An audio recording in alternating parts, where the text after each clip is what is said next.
नमस्कार, मेरा नाम सचिन यादव है और आप देख रहे हैं चित्त चर्चा शो।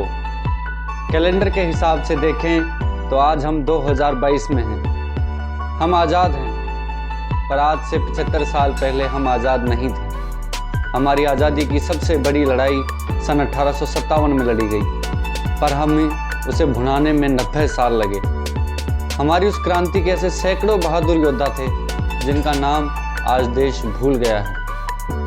चित्त चर्चा शो का यह प्रयास है कि आप ऐसे योद्धाओं को याद रखें जिन्होंने देश के लिए अपने प्राण न्यौछावर किए। उसी क्रम में आपके समक्ष प्रस्तुत है एक ऐसे योद्धा की कहानी जिसने 14 वर्ष की उम्र में राजगद्दी संभाली, जिसने अंग्रेजों के साथ हुई लड़ाई में अंग्रेजों का सबसे अधिक सैन्य शक्ति का नुकसान किया। मूंछों पर ताव देता हुआ एक योद्धा जिसे अंग्रेज सरकार छू तक नहीं पाई। ये सब परिचय एक ही इंसान के हैं और वह इंसान है राव तुलाराम। राव तुलाराम ने रेवाड़ी अहिरवाल राजवंश में जन्म लिया। दिसंबर 1825 में इनका जन्म हुआ। राव तुलाराम ने 14 वर्ष की आयु में, मात्र 14 वर्ष की आयु में अपने राज्य की बागडोर संभाली। अपनी तलवारों को मजबूत रखने वाला और मूंछों को ताव देने वाला ये बहादुर योद्धा देश के लिए अपने प्राण न्यौछावर करने के लिए हमेशा तैयार रहता था। जब अंग्रेज सरकार को यह पता चला कि यह वीर उनके सैनिकों को कुछ ही क्षणों में मार गिरा सकता है, तो उन्होंने अपनी बड़ी फौज भेजी इस राजा राव को खत्म करने के लिए। सन 1857 में तुलाराम हाथ में भगवा झंडा लिए मराठों के साथ मेरठ के लिए निकल पड़े। जब तुलाराम ने मेरठ में 30 अंग्रेजों की गर्दन धड़ से अलग की तो अंग्रेज भयभीत हो गए। उसके बाद वो सेना लिए दिल्ली की ओर निकल पड़े और अंग्रेजी सैनिकों को मार गिराया। 17 मई 1857 को अपनी 500 सेनाओं के साथ में राव तुलाराम ने अपने राज्य के अंग्रेजों पर धावा बोल दिया। राव तुलाराम ने अंग्रेजों द्वारा लिए गए खजाने को अपने कब्जे में ले लिया और अपनी जीत के साथ भगवा लहराया।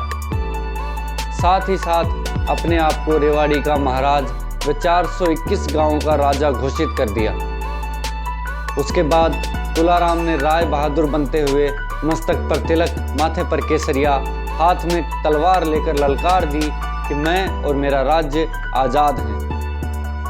1857 की क्रांति में अहिरवाल का नेतृत्व राव तुलाराम और उनके चचेरे भाई गोपाल देव ने संभाला। बादशाह बहादुर शाह ने तुलाराम को निर्देश दिया कि वो अहिरवाल का नेतृत्व करें। दिल्ली के आसपास के इलाकों में विद्रोह की आग बराबर भड़की हुई थी। अंग्रेज अब यह समझ चुके थे कि राव तुलाराम पर काबू पाए बिना वे चैन से दिल्ली पर शासन नहीं कर पाएंगे। इसलिए राव तुलाराम को तहस नहस करने के लिए 2 अक्टूबर 1857 को ब्रिगेडियर जनरल शोबर्स एक भारी सेना तोपखाने सहित लेकर रेवाड़ी की ओर निकल पड़ा। 5 अक्टूबर 1857 को पटौदी में उनकी झड़प राव तुलाराम की एक सैनिक टुकड़ी से हुई। अंग्रेज राव तुलाराम की सैनिक तैयारियों को देखकर दंग रह गए। यह विदेशी लश्कर 1 माह तक राव तुलाराम को घेरे में लेने की कोशिश करता रहा। राव तुलाराम का राज्य कनीना, बवाल, गुड़गांवा, फरीदाबाद, फर्रुखानगर, होडल और फिरोजपुर झिरका तक फैला हुआ था। राव तुलाराम अंग्रेजों के शासन से काफ़ी परेशान थे। उनके दिल में आक्रोश की भट्टी सुलग रही थी। दूसरी ओर अंग्रेजों ने 10 नवंबर 1857 को एक बड़ी सेना जबरदस्त तोपखाने के साथ कर्नल जयराल के कमान में राव तुलाराम के खिलाफ रवाना की। 16 नवंबर 1857 को जैसे ही अंग्रेजी सेना नसीबपुर के मैदान के पास पहुंची, राव तुलाराम की सेना उन पर टूट पड़ी। यह आक्रमण बड़ा भयंकर था। ब्रिटिश सेना के कमांडर जेरार्ड और कप्तान वालेस सहित अनेक अफसर मारे गए। राव तुलाराम की फौज बड़ी वीरता से लड़ी और नसीबपुर नारनौल के मैदान में अंग्रेजों से हुए इस मैदान में 5000 से अधिक क्रांतिकारी सैनिक शहीद हुए। भारतवर्ष में ऐसी मिसालें तो बहुत हैं जब आपसी द्वेष और निजी स्वार्थ के कारण देसी राजाओं ने विदेशियों को निमंत्रण व सहायता देकर देश की गुलामी को जंजीरों में जकड़वा दिया। लेकिन राव तुलाराम ही भारत के इतिहास के पहले ऐसे राजा थे जिन्होंने अपना राज्य, जान और माल न्यौछावर करके मातृभूमि की स्वतंत्रता के लिए विदेशों से सहायता प्राप्त करने की जी तोड़ कोशिश की।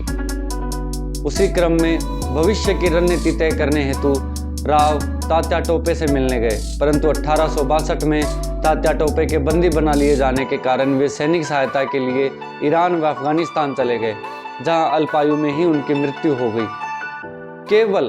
केवल 37 वर्ष की छोटी सी आयु देश को समर्पित कर गए। अपना इतिहास पीछे छोड़ गए राव तुलाराम।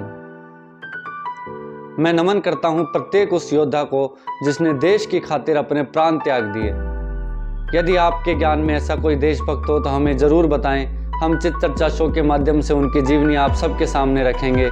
तब तक के लिए आप अपनी संस्कृति के रक्षकों को याद रखिए, उन्हें याद कर अपनी ओर से आंखें बंद कर धन्यवाद जरूर दें। नमस्कार।